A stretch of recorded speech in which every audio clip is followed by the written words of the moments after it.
తాకట్లో ఉన్న మీ బంగారాన్ని విడిపించి ఆ రోజు ఆన్లైన్ రేటుకి కొంటాం. Sharma gold company.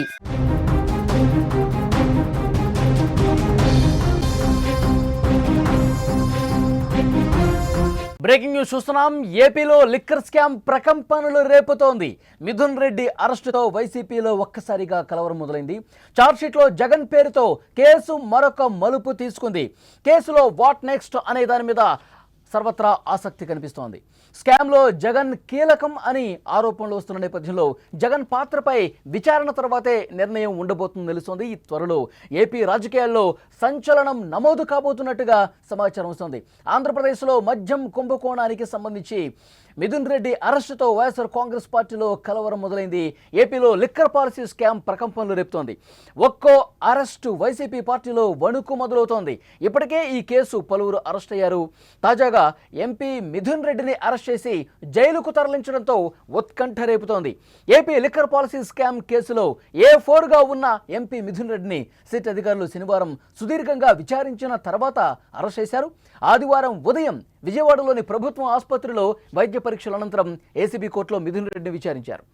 ఇరు పక్షాల వాదనలు విన్న న్యాయమూర్తి ఆగస్టు 1వ తేదీ వరకు మిథున్ రెడ్డికి రిమాండ్ విధించారు. అనంతరం పోలీసులు మిథున్ రెడ్డిని రాజమండ్రి సెంట్రల్ జైలుకు తరలించారు. లిక్కర్ స్కామ్లో ఎంపీ మిథున్ రెడ్డిపై సిట్ ఏసీబీ కోర్టుకు సమర్పించిన రిమాండ్ రిపోర్ట్లో సంచలన విషయాలు ప్రస్తావించింది. ఆంధ్రప్రదేశ్లో వైసీపీ ప్రభుత్వం ఉన్న 2019 నుంచి 2024 మధ్య కాలంలో తీసుకొచ్చిన కొత్త మద్యం పాలసీలో మిథున్ రెడ్డి పాత్ర స్పష్టంగా ఉందని కోర్టుకు సమర్పించిన రిమాండ్ రిపోర్ట్లో సిట్ పేర్కొంది. మిథున్ రెడ్డిని కుట్రదారుగా అభివర్ణించిన సిట్ మద్యం విధానంలో మార్పులు అమలు, ఇతర నిందితులతో కలిసి డిస్టిలరీలు, సప్లయర్ల నుంచి నగదు తీసుకున్నట్లు ఆరోపణలు చేసింది. పక్కా ప్లాన్ ప్రకారమే, ఒక పకడ్బందీ ప్రకారమే అనుచిత లబ్ధి పొందేందుకు 2019-24 మధ్య రాష్ట్రంలో మద్యం ధరలను అనూహ్యంగా పెంచి తద్వారా డిస్టిలరీల నుంచి ముడుపులు అందుకున్నారని ఆరోపించింది సిట్. ఈ క్రమంలోనే మిథున్ రెడ్డి పలుమార్లు అప్పటి సీఎం కార్యదర్శి ధనంజయ రెడ్డి, ఓఎస్డీ కృష్ణమోహన్ రెడ్డి ఈ కేసులో A1గా ఉన్నటువంటి రాజకేశ్వర రెడ్డితో చర్చలు జరిపారని కోర్టుకు తెలిపింది. మొత్తం ప్రభుత్వానికి 3,500 కోట్ల ఆర్థిక నష్టం వాటిల్లినట్టు సిట్ ఆరోపణలు చేసింది. అయితే చివరికి ఈ ముడుపులు ఎవరికి చేరాయన్న దానికి సంబంధించి సిట్ ఇంకా లోతుగా దర్యాప్తు చేయాల్సినటువంటి అవసరం ఉందని చెప్పింది. జగన్కు ఉచ్చు బిగుస్తున్నట్టుగా వార్తలు వస్తున్నాయి. అంతిమ లబ్ధిదారు జగనే అనే చర్చ చాలా బలంగా జరుగుతోంది. ఈ స్కామ్ ద్వారా వేల కోట్లు జగన్కు చేరాయని, వాటిని ఎన్నికల్లో ఖర్చు పెట్టారనే ఆరోపణలు కూడా ఉన్నాయి. అలాగే లిక్కర్ ఛార్జ్షీట్లో సిట్టు పలుమార్లు మాజీ సీఎం జగన్ పేరు ప్రస్తావించడం సంచలనంగా మారింది. ఛార్జ్షీట్లో జగన్ పేరు చాలా చోట్ల ప్రస్తావించింది.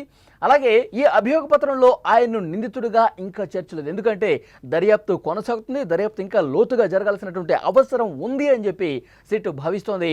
ఇక అనుబంధ అభియోగ పత్రాలు ఏవైతే ఉన్నాయో వాటిలో జగన్ ప్రమేయంపై ఇంకా స్పష్టత రావాల్సి ఉన్నటువంటి అవసరం ఉందని చెప్పింది. తాజాగా మరో 8 మందిని నిందితులుగా పేర్కొన్నారు. మొత్తం 16 మందిపై అభియోగాలు మోపారు. ఇప్పుడు జగన్ పేరు ఛార్జ్షీట్లో ప్రస్తావించడం ద్వారా ఈ కేసు కీలక మలుపు తీసుకునే అవకాశం కనిపిస్తోంది. సిట్ దాఖలు చేసే తదుపరి ఛార్జ్షీట్తో పాటు తాజాగా నోటీసులు, విచారణపైన ఉత్కంఠ పెరుగుతోంది. ఈ స్కామ్లో జగన్ను విచారిస్తారనేది తాజా పరిణామాల ద్వారా అందరికీ అర్థమవుతోంది.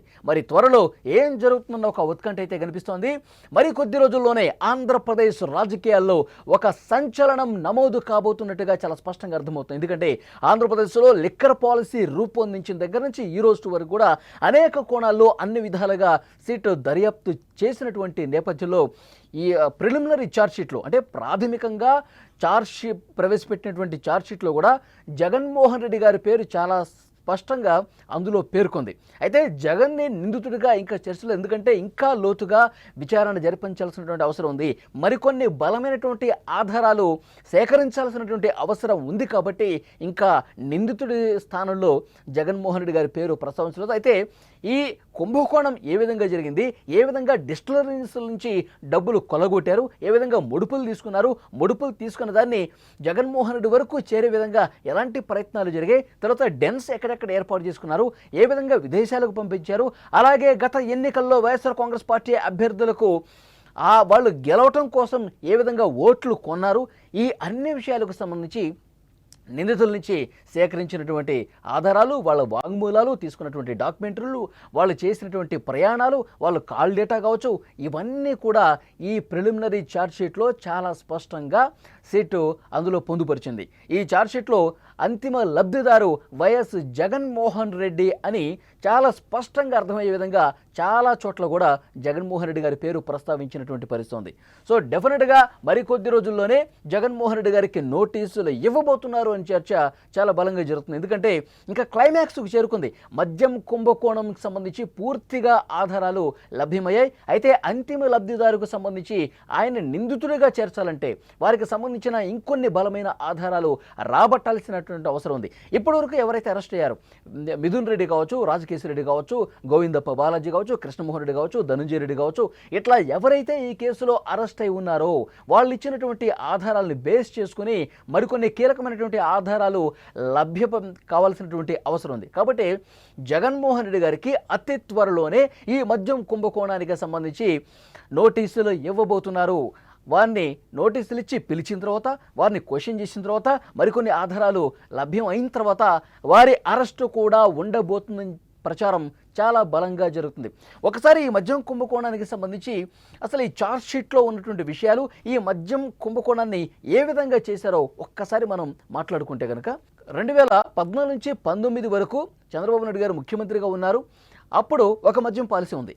కానీ ఎప్పుడైతే వైసీపీ అధికారంలోకి వచ్చిందో, ఎప్పుడైతే జగన్మోహన్ రెడ్డి గారు అధికారంలోకి వచ్చారో అప్పటి వరకు ఉన్న పాలసీని పూర్తిగా రద్దు చేసి ఒక కొత్త పాలసీని తీసుకొచ్చారు. ప్రభుత్వమే మద్యం అమ్ముతుందని చెప్పి ప్రభుత్వం నేరుగా మద్యం దుకాణాలు ఏర్పాటు చేసి ప్రజలకి మద్యం అందించినటువంటి పరిస్థితి ఉంది. అయితే ఈ పాలసీ ఎవరైతే లిక్కర్ తయారు చేస్తారో, ఎవరైతే లిక్కర్ సరఫరా చేస్తారో ఆ కంపెనీల నుంచి ముడుపులు తీసుకున్నారు.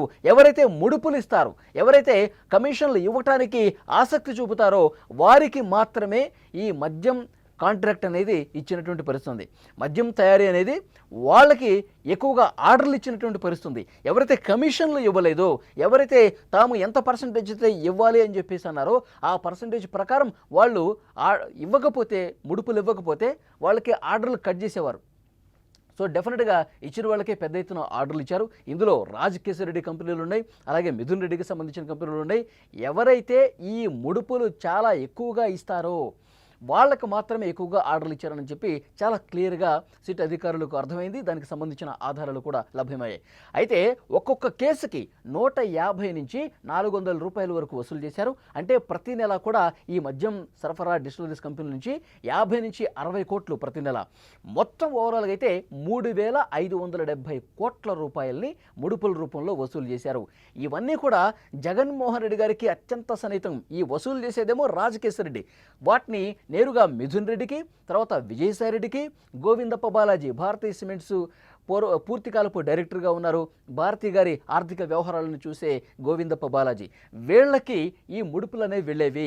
వీళ్ళ ద్వారా జగన్మోహన్ రెడ్డి గారికి ఈ ముడుపుల సొమ్ము వెళ్ళింది అని చెప్పి చాలా బలంగా సిట్ వాదిస్తోంది. సిట్ కొన్ని ఆధారాలు కూడా సంపాదించినటువంటి పరిస్థితి ఉంది.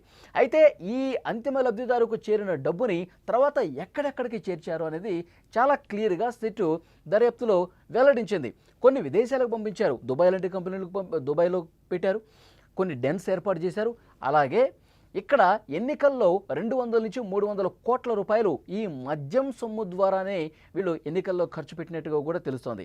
ముఖ్యంగా నెల్లూరు కావచ్చు, ప్రకాశం కావచ్చు, చిత్తూరు కావచ్చు, ఈ జిల్లాల్లో 2024 సార్వత్రిక ఎన్నికల సమయంలో వైఎస్ఆర్ కాంగ్రెస్ పార్టీ అభ్యర్థులకు వాళ్ళ గెలుపు కోసం ఓట్లు కొన్నది కూడా ఈ మద్యం కుంభకోణం ద్వారా, ముడుపుల ద్వారా వచ్చినటువంటి డబ్బు అని చెప్పి చాలా క్లియర్గా అందులో ప్రస్తావించింది. ఎందుకంటే తాడేపల్లి ప్యాలెస్కి అతి సమీపంలోనే ఒక land mark villa 312 flat number, అందులో పూర్తిగా ఈ మద్యం డబ్బుని పెట్టి ఎన్నికల సమయంలో అక్కడి నుంచి గతంలో కూడా ప్రణయ్ ప్రకాష్ పేరు ప్రస్తావించారు సిట్. ప్రణయ్ ప్రకాష్ను అరెస్ట్ కూడా చేసిన పరిస్థితి ఉంది. ప్రణయ్ ప్రకాష్ చాలా స్పష్టంగా ఆ డెన్కి కాపలాదారుగా ఉండి చెవిరెడ్డి భాస్కర్ రెడ్డి అనుచరులు అక్కడికి వచ్చినప్పుడల్లా డబ్బులు ఇచ్చి, చెవిరెడ్డి భాస్కర్ రెడ్డి అనుచరులు, తర్వాత పిఏలు, తర్వాత గన్మెన్లు అక్కడికి పంపించి అక్కడి నుంచి డబ్బులు తీసుకుని వైఎస్ఆర్ కాంగ్రెస్ పార్టీ అభ్యర్థులకు అందజేసిన పరిస్థితి ఉంది. దీనికి సంబంధించి కూడా క్లియర్గా ఆధారాలు సంపాదించింది. అలాగే రాజకేశ్వరరెడ్డి తన ఏదైతే డిజిటల్ కంపెనీలు అక్కడ పెట్టి డబ్బులు కొల్లగొట్టాడో ఆ డబ్బు ద్వారా తను సినిమాలు తీసి కొన్ని స్టార్టప్ కంపెనీలు క్రియేట్ చేసి వాళ్ళ భార్యకు సంబంధించినటువంటి కంపెనీల్లో కూడా ఈ ముడుపులు తరలించాడు. దీని ద్వారా బ్లాక్ మనీని వైట్గా మార్చుకున్నటువంటి పరిస్థితి ఉంది. సో డెఫినెట్గా ఈ మద్యం కుంభకోణం క్లైమాక్స్కు చేరుకుంది దర్యాప్తు. ఇందులో అంతిమ లబ్ధిదారు వైఎస్ జగన్మోహన్ అని చెప్పి కొన్ని ప్రాథమికంగా ఆధారాలు లభించాయి. అయితే పూర్తి స్థాయిలో ఆధారాలు లభ్యమయ్యే వరకు జగన్మోహన్ రెడ్డి గారికి సంబంధించి ఎలాంటి విషయాలు ఇంకా బయటకు రాలేదు అని చెప్పి సిట్ అధికారులు చెప్తా ఉన్నారు. డెఫినెట్గా వైఎస్ జగన్మోహన్ రెడ్డి గారికి అతి త్వరలోనే నోటీసులు పంపించబోతున్నది మాత్రం చాలా క్లియర్గా అర్థమవుతుంది. ఈ ప్రిలిమినరీ ఛార్జ్ షీట్ చూసిన తర్వాత చాలా స్పష్టంగా అర్థమవుతుంది. వైఎస్ జగన్మోహన్ రెడ్డి గారి పేరు అందులో ప్రస్తావించారు. అంతిమ లబ్ధిదారు వైఎస్ జగన్మోహన్ రెడ్డి అని దాన్ని బట్టి అర్థమవుతుంది. సో కాబట్టి రోజుల వ్యవధిలోనే, ఇంకా ఎక్కువ సమయం కూడా లేదు, రోజుల వ్యవధిలోనే జగన్మోహన్ రెడ్డి గారు కూడా సిట్ అధికారులు నోటీసులు పంపిస్తారు, విచారణకు పిలుస్తారు. విచారణకు హాజరైన తర్వాత వీళ్ళు ఏవైతే సమాచారం ఇచ్చారో అంతిమ లబ్ధిదారు బిగ్ బాస్ డబ్బులు ఎక్కడికి పంపించారు వీళ్ళకి చాలా క్లియర్గా ఆధారాలు ఉన్నాయి. ఈ ఆధారాలు ముందు పెట్టి వైఎస్ జగన్మోహన్ రెడ్డి గారిని ప్రశ్నిస్తారు. ఆ తర్వాత జగన్మోహన్ రెడ్డి గారు అరెస్టు కూడా ఉండబోతుంది అని చెప్పి ఇప్పటికే ఆంధ్రప్రదేశ్ రాజకీయ వర్గాల్లో చాలా తీవ్రమైనటువంటి చర్చ జరుగుతోంది. ఎంతో దూరం కూడా లేదు, అతి కొద్ది సమయంలోనే, మరికొద్ది రోజుల్లోనే ఈ పరిణామం జరుగుతుంది. ఆంధ్రప్రదేశ్లో రాజకీయ సంచలనం నమోదు కాబోతుంది. జగన్మోహన్ రెడ్డి గారు కూడా అరెస్ట్ అయ్యే అవకాశం ఉంది అని చెప్పి ఇప్పటికే తెలుగుదేశం పార్టీ నాయకులు చాలా స్పష్టంగా చెప్తా ఉన్నారు. ఎంత పకడ్బందీగా, ఎంత ప్లాన్గా ఈ మద్యం పాలసీని రూపొందించి డబ్బులు కొల్లగొట్టారు, ప్రజాధనాన్ని లూటీ చేశారనేది సీఎం చంద్రబాబు నాయుడు గారు కూడా మొన్న ప్రెస్ మీట్లో చాలా స్పష్టంగా చెప్పారు. చాలా పక్కాగా, చాలా క్లియర్గా ఈ లూటీ జరిగింది, ప్రజాధనాన్ని దోపిడీ చేశారు, 3,500 కోట్ల రూపాయలని దోచేశారు లిటరల్గా. అవి ఎక్కడ పెట్టుబడులు పెట్టారు వాటికి సంబంధించిన కూడా ఆధారాలు బయటకు వస్తామని, అతి కొద్ది రోజుల్లోనే అంతిమ లబ్ధిదారు బిగ్ బాస్కు సంబంధించిన మరికొన్ని బలమైన ఆధారాలు లభ్యం కాబోతున్నాయన్నది సిట్ ఆ ఛార్జ్షీట్ను పరిశీలిస్తే అర్థమవుతుంది.